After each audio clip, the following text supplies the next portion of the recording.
I thought a great place to start would be with a direct connection to the finance world, which most people won't think of here. Does anybody in the audience know Jesse Livermore?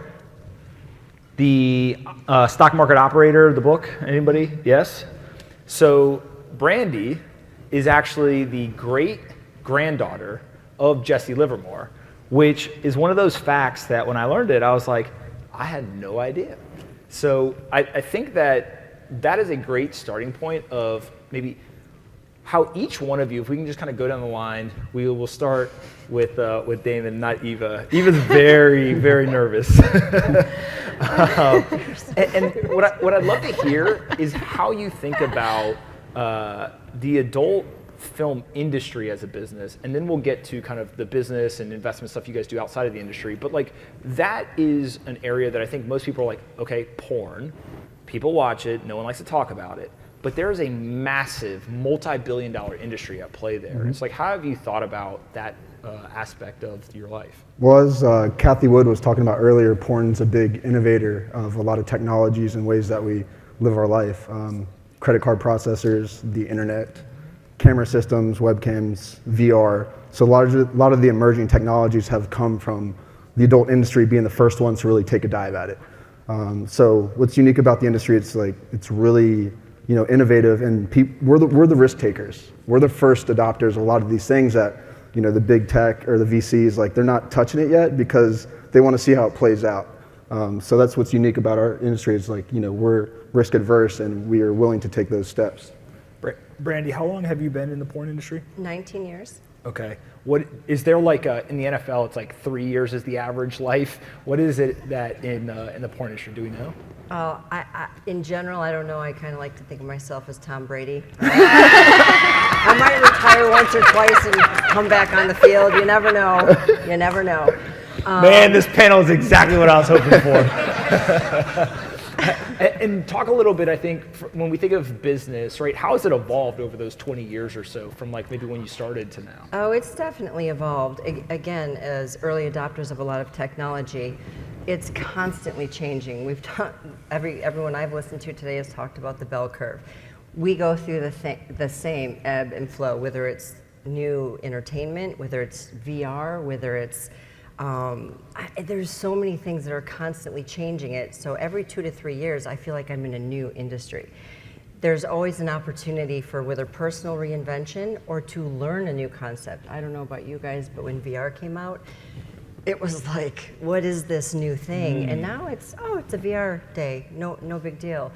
And regarding the financial and business aspect of it, I personally came into the adult industry career-minded. I didn't plan on sticking my toe in the pool. I dove headfirst and said, if I'm going to do this, I'm going to treat it like any other career, and put together a pro forma in a 3, 5, 7 year and followed it. And I believe that's probably everyone on this panel treated their career as such, not just as a thing I'm going to do for a year or two and see where it goes. We all took it quite seriously, like you would any profession.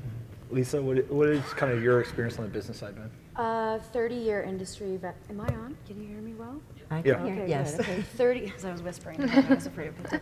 30-year industry veteran. Watched it go from VHS, film, DVD, internet. Saw every cycle. Early at 18 years old, started to research the industry and realized one thing.